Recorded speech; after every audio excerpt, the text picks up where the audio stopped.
Lundi, tu auras de la joie. Mardi, tu auras beaucoup d'argent. Mercredi, tu auras côté sentimental. Tu trouveras ton âme sœur. Et jeudi, qu'est-ce qui t'arrivera? Tu écouteras l'évangile qui te sera prêché. Je n'ai jamais vu ça dans un horoscope ou entendu quelqu'un dire « Jeudi, on va te prêcher l'évangile. Jeudi, tu auras le salut. Vendredi, le Messie t'apparaîtra. Samedi, tu auras une révélation puissante. » Pourquoi c'est tellement basé sur les besoins de convoitise charnelle de l'homme?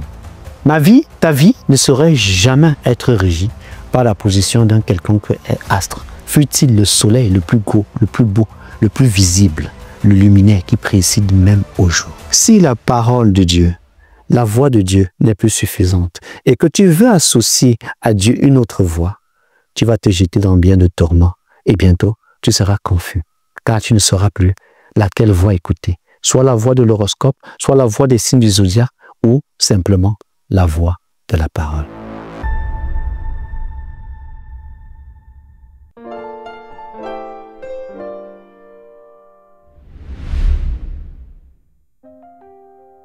Le chrétien et l'horoscope, les signes du zodiaque, ça te dit quelque chose? Sais-tu que la Bible en parle? Et la question est de savoir quelle est l'attitude que devrait adopter un chrétien en se tenant scrupuleusement basé, centré et enraciné dans la parole. À notre accoutumée, tu le sais déjà, nous ouvrons nos Bibles. Ouvre ta Bible avec nous dans le livre de Deutéronome au chapitre 4 et nous allons découvrir le verset 19. Qu'est-ce qui est écrit au verset 19? Veille sur ton âme, de peur que, levant tes yeux vers le ciel, et voyant le soleil, la lune et les étoiles, toute l'armée des cieux, tu ne sois entraîné à te prosterner en leur présence et à leur rendre un culte. Ce sont des choses que l'Éternel, ton Dieu, a données en partage à tous les peuples sous le ciel tout entier.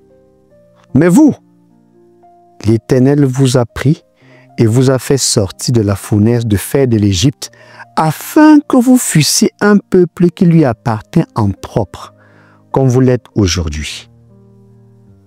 Et l'Éternel s'irrita contre moi à cause de vous, et il jura que je ne passerai point le Jourdain, et que je n'entrerai point dans le bon pays que l'Éternel ton Dieu te donne en héritage.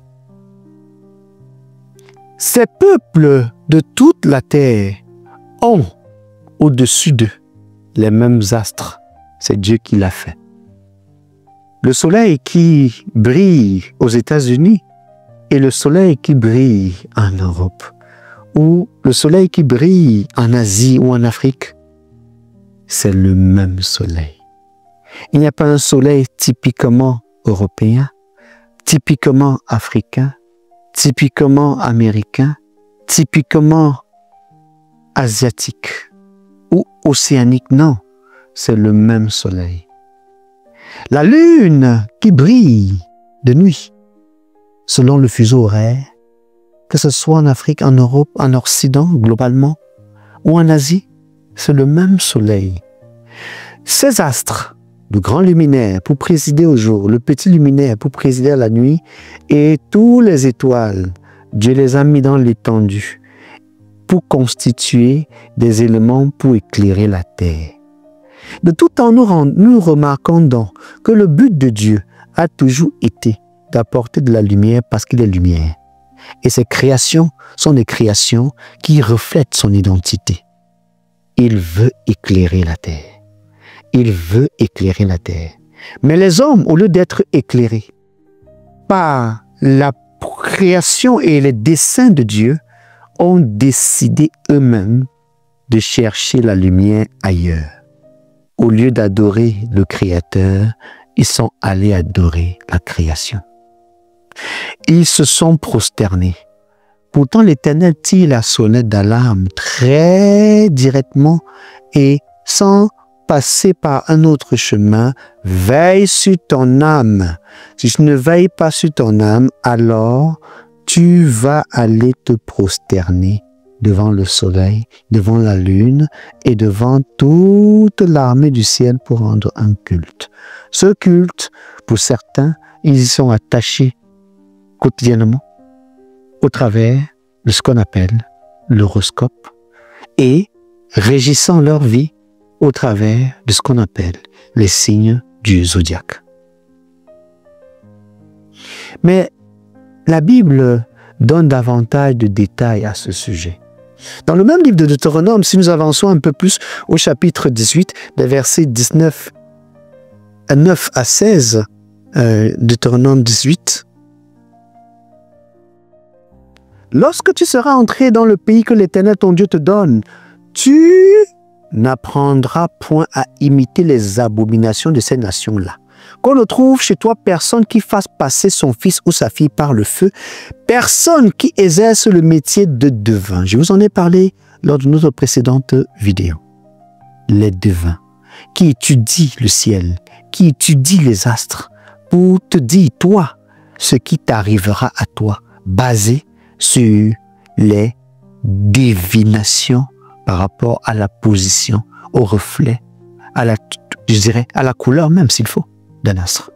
Ne trouves-tu pas que c'est une science dans laquelle il y a autre chose qui se cache qu'on nommerait très clairement? Il y a l'occulte qui se cache derrière. Il y a d'autres esprits. Si ce n'est pas Dieu, si c'est des devins, ce n'est plus du divin. Même si dans le mot, on va utiliser le mot divination, comme pour dire ça vient du divin, mais en fait c'est divination. La Bible dit,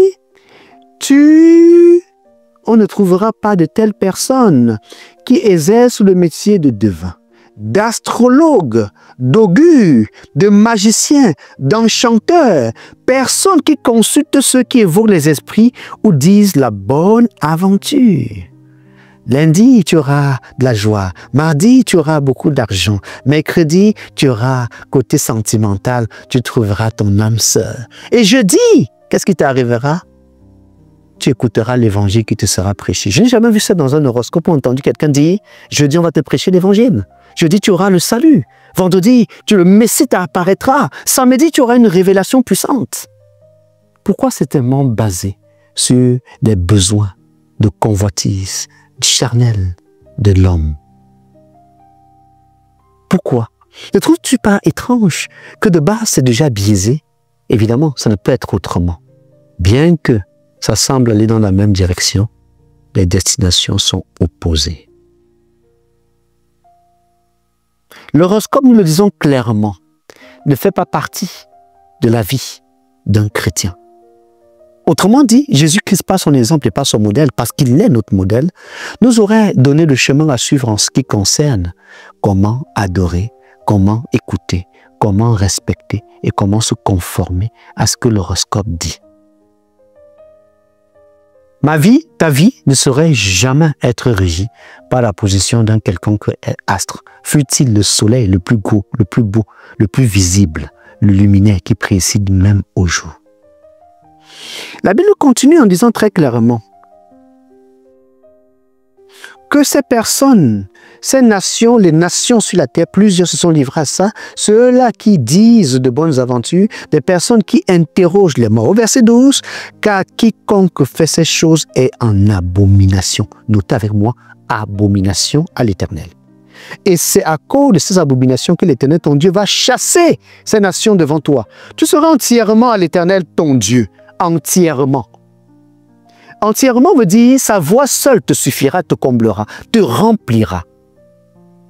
Si la parole de Dieu, la voix de Dieu n'est plus suffisante et que tu veux associer à Dieu une autre voix, tu vas te jeter dans bien de tourments et bientôt tu seras confus car tu ne sauras plus laquelle voix écouter, soit la voix de l'horoscope, soit la voix des signes du zodiaque ou simplement la voix de la parole. Simple, clair, et toujours avec son instrument puissant et fort, qu'est la croix. Celle que nous voulons promouvoir et restaurer dans nos cœurs et dans nos vies. La croix de Jésus-Christ. Lieu de triomphe. Lieu de triomphe sans débat. Lieu de chaos définitif à Satan. Rappelez-vous, quand il est mort, le soleil, qu'est-ce qu'il a fait? Il a refusé d'être un témoin. L'astre du jour est allé se cacher. Vous pensez que l'astre de la nuit a pointé son nez? La lune aussi n'a pas apparu. Parce que les ténèbres ont envahi la terre. Elles étaient tellement épaisses qu'on pouvait les toucher. Aucun astre n'était là pour être témoin de ce qui arriverait au maître qui apporte la lumière. Cette lumière qui est le salut des hommes. Mais sa mort, au lieu d'être un échec, était un triomphe qui aujourd'hui permet que toi, tu puisses être sauvé. Que moi, je me tienne là pour te dire ce que le Christ a fait et qu'il fera. Et il veut aussi le faire pour toi, qu'il n'a pas encore rencontré, qu'il n'a pas encore touché, qu'il n'a pas encore accepté comme ton Seigneur, ton Sauveur personnel. C'est ça la parole qui a été donnée aux hommes, afin que quiconque croit soit sauvé. Afin que si tu acceptes ces paroles, tu reçois quelque chose qui s'appelle le pouvoir, la puissance qui va te transformer pour que tu passes d'un état de pécheur pour devenir un enfant de Dieu. La parole continue en disant très clairement, au verset 13, « Tu seras entièrement à l'Éternel ton Dieu, car à ces nations que tu chasseras, écoute les astrologues et les devins, mais à toi, l'Éternel ton Dieu ne le permet pas. » À toi, l'Éternel, ton Dieu, ne permet pas d'écouter autre chose que la parole. À toi, l'Éternel, ton Dieu, ne te permet pas de te livrer et de te laisser aller à l'horoscope. Même pas curiosité, non. Cela ne t'est pas permis.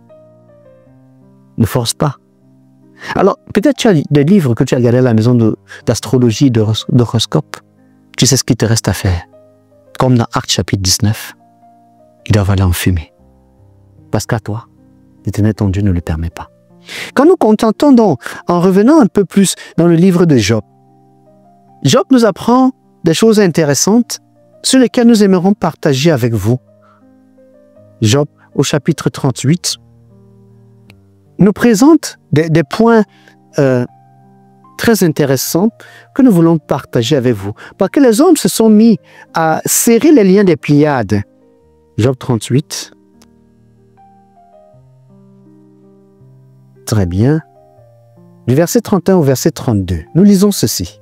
« Noues-tu les liens des Pléiades ou détaches-tu les cordages de l'Orient? Fais-tu paraître en leur temps les signes du zodiaque et conduis-tu la grande ours avec ses petits? » Je me rappelle d'une expérience qui m'a marqué quand je voyageais avec des collègues et nous sommes partis dans une ville qui s'appelle la ville de Méholt et la ville de Rochefort dans le cadre de notre travail d'ingénieur. Le soir, après la séance de travail, j'étais avec des collègues et nous passions donc à côté, nous sommes à Rochefort, nous passions à côté, donc notre hôtel était à côté d'une plage. Et un des collègues a donc suggéré, nous étions trois, a suggéré, allons à la plage, allons décharger les énergies. J'ai d'abord ri intérieurement, comme je viens de rire d'ailleurs. Décharger les énergies. Je leur ai tout de suite dit, j'ai ma façon à moi de me déstresser en méditant la parole et en priant. Alors, ils ont dit, ok, si Herman ne vient pas, allons décharger nos énergies. Ok. Je me suis dit, mais qu'est-ce qu'ils vont faire à la plage à cette heure? Il était déjà presque 20h, 21h passées, le soir. Alors je vois ces collègues qui descendent. Celui qui guidait l'autre dit, enlevons les chaussures, ils enlèvent les chaussures. Ils positionnent les pieds, ils disent, est-ce que tu as repéré la grande ours? Tu as repéré la petite ours? L'étoile d'Orion?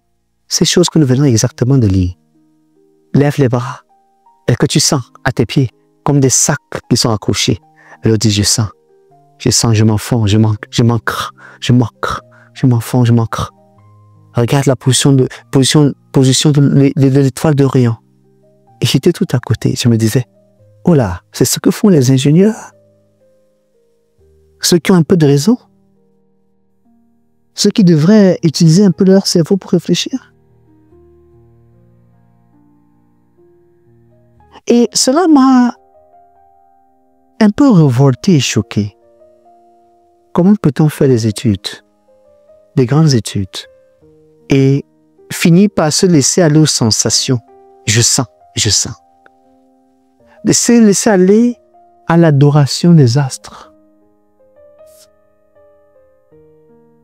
Et ça ne m'a pas laissé indifférent, parce que ça a mis dans mon cœur une certaine compassion. Je me suis dit, n'ai-je pas été suffisamment loin pour les éclairer avec la lumière qui est en moi, au point où le choix a été fait de manière unilatérale d'aller s'ancrer dans le sable d'une plage en regardant la grande ours dans le ciel. Depuis ce jour, j'ai une autre perspective de l'intellectualisme. Semblerait-il, plus on en connaît sans le Christ, moins, malheureusement, on devient logique dans certains actes que l'on pose. Je ferme la parenthèse, je reviens donc sur notre parcours pour finir avec vous. Vous avez déjà la réponse, nous le savons, mais nous ne cesserons et nous ne nous fatiguerons pas de rester demeurés dans la parole et de continuer à vous inciter, à vous inviter à faire comme nous, à tourner les pages de ce livre ancien, de ce livre, le premier, qui a été imprimé, de ce livre qui reste le livre des livres, la Bible. De ce livre qui a survécu aux flammes, aux persécutions, qui a survécu aux tentatives de la détruire, de l'éradiquer. Ce livre qui, de nos jours, est menacé par différentes versions, d'autres parfois totalement décalées, totalement erronées par rapport aux textes originaux. Mais ce livre qui reste et qui restera toujours un livre d'actualité, un livre du quotidien. Voilà pourquoi dans notre quotidien avec le Christ, nous voulons t'amener toujours dans la parole. Nous voulons te laisser cette thématique avec les devoirs. Avec nous, ouvre ta Bible, tourne les pages comme nous allons dans le livre de Jérémie au chapitre 29 et nous allons lire des versets 8 au verset 15.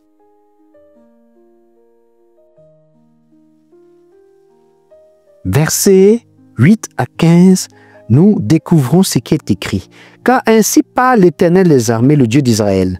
Ne vous laissez pas tromper par vos prophètes qui sont au milieu de vous et par vos devins.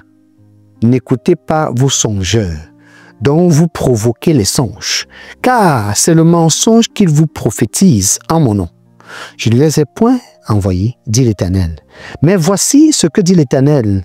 Dès que 70 ans seront écoulés pour Babylone, je me souviendrai de vous et j'accomplirai à votre égard ma bonne parole en vous ramenant dans ce lieu.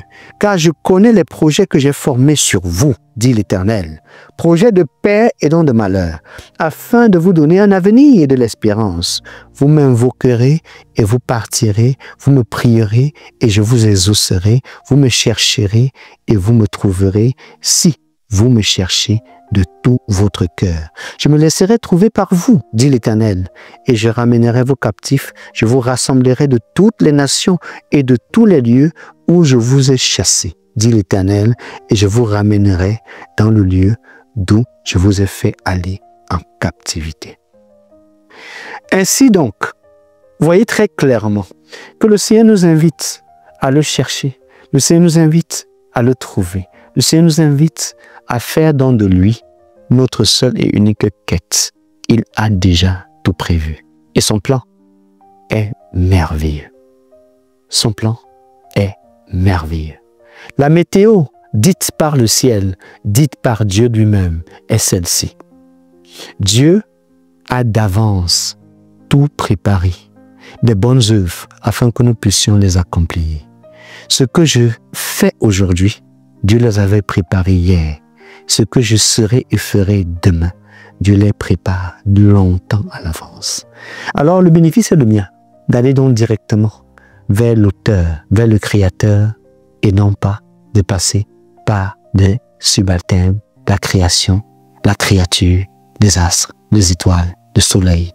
Pourquoi ne pas aller directement voir ceux qui les ont créés? De ce pas, je m'en vais prendre un temps de prière, parler à mon Dieu. À très bientôt.